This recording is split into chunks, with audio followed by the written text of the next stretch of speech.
Hello, welcome back. It's Kieran Stack here, talking once again about Service Advisor 101, a blueprint to becoming a high performing service advisor.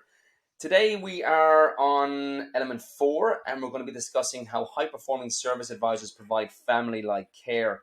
Now, this session today will bring us actually halfway through the book, which is quite exciting, and I truly hope you're getting value from this. Now, if you're been under a rock and you haven't been online with me here before, you can get your book from Amazon, or you can get it from me directly at just email me at Kieran at service101.com.au, and I will sort you and your team out. Okay, so high performing service advisors provide family like care. So, family like care. I've got a little bit of a bee in my bonnet regarding the use of the word guest in service departments. A guest needs to be treated as the definition suggests, treated above and beyond what a customer is. A guest should be treated like family, whilst the customer is transactional. If you label customers guests, you better be offering a guest-like experience and not just saying that or using that term or that label to make you feel good about your inadequacies or to tick a box. So if you have a customer satisfaction score of 90% or above, fantastic. It looks like your strategy is working and the term guest is appropriate. If not, then you need to work on your hospitality skills. High performers know this.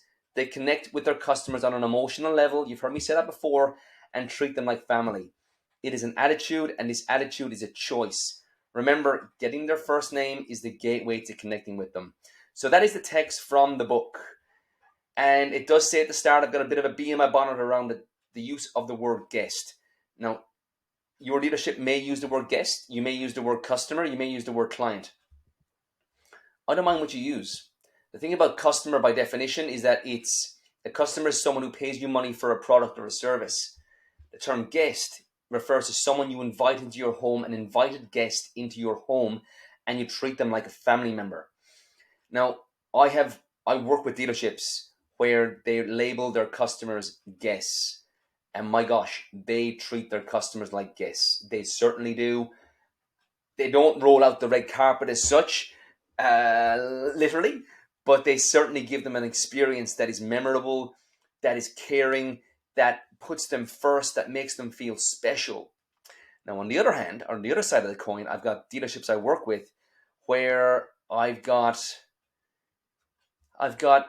the term or the label guest being used, and it's just a different word, a shorter spelling than customer.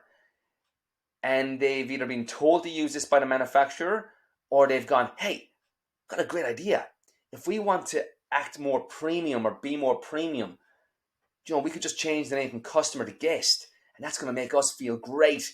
And we'll call them guests, but still treat them like crap.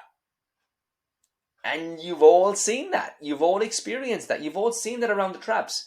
And that's inappropriate. It's just not good enough. And in many ways, it dilutes the dealerships that are going above and beyond for their customers and really giving them that guest-like experience. And because we've labeled them guests, it's a load of crap. All right.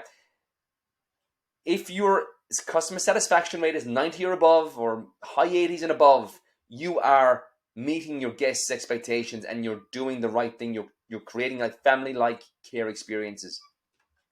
If your customer satisfaction score is well below that and you're referring to them as guests, I can promise you that your hospitality experience, your process internally, the quality of your service advisor skills, the quality of your service advisor etiquette with customers, the quality of your service management is questionable, because family-like care should be, I would go nowhere else in my servicing. I would go nowhere else in my repairs. I would go nowhere else for my next vehicle.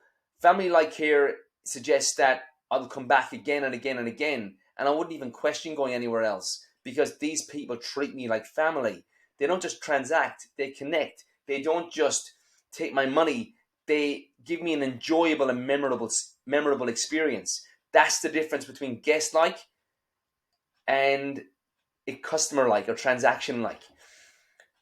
Now, at the end of the day, customers and guests, they both pay us money at the end of the end of the interaction, right? They pay for their service, or they pay for their repairs or maintenance, whatever it is. I get that, but it's the experience from booking, frictionless booking, all the way to a memorable meet and greet, keeping your promises as you journey, and doing the right thing on handover.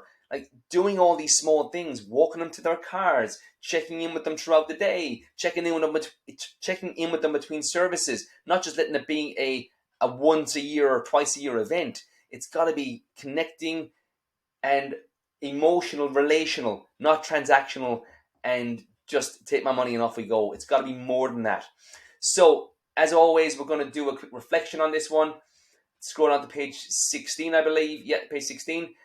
And how do you rate your ability to provide family-like care?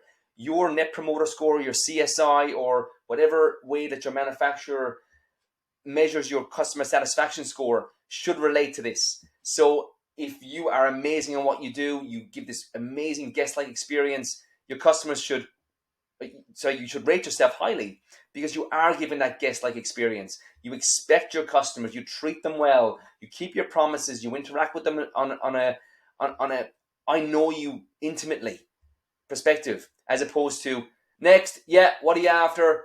Yeah, no, can't help you with that. Like that's not guest-like experience. Like the people, I believe, who labeled this guest was the Ritz-Carlton hotels, and the Ritz-Carlton hotels mindset is that we're ladies and gentlemen serving ladies and gentlemen, and that is guest-like experience. I've got dealerships who I work with that certainly offer this level of experience, and you can too. It's a culture, it's a mindset, and it's not being tight with your money. It's about creating experiences, putting on opportunities for customers, be it a bottle of water, a nice cup of coffee, a little gift at the end, a box of chocolates, small little things. Create these memorable family-like experiences and create that guest experience that you're trying to create by labeling someone a guest. Do better. So what are 3 things that you can do today to increase your rating? Guys, if you're not walking your customers to their cars at the end of the day, or walking them out to their loan cars, that is not a guest-like experience. Do better. That's a simple little thing. Stand to greet, handshakes, manners, politeness. What else could I add in there? Being on time for different things, keeping your promises, updating customers when you promise to update them, making sure the car is cleaned to a high level, touching it up as you go to walk to the car, bringing a chamois with you or a cloth with you to make sure that everything is perfect, offering them a beverage on the way out at the start of the day, or if they're waiting, checking in with them as they're journeying, making sure that they're happy, that they've got Wi-Fi, giving their kids a small gift, talking to their kids. These small things compound and create that family-like care experience. It ain't rocket science. It's just connecting on emotional levels and giving a damn about what you do. Guys, you've heard me say before that the role of a service advisor is the most soft skills, diverse role on the planet. It's not order taking at a fast food restaurant. It's so much more than that. We sell invisible things. And without that family-like care and that genuine interaction and experience, customers are going to feel transacted with. And in 2024, if you want to take your retention levels, your profitability, and your customer satisfactions to the next level, you need to be considering these opportunities that we've covered in this session. I trust it was useful. I trust you will consider it and try to impact your current day-to-day operations and lift your level of customer interaction and experience just a small bit. Every little helps. That is it for today's session. Any feedback? Happy to hear it. Kieran at service101.com.au. We're about halfway through these sessions. There will be 28 in total. I think this is session number 13 or 14 rather. So quite exciting to be doing these for you. Trust you're getting value. Give me some feedback. Share this with your team. And I will see you on the next one.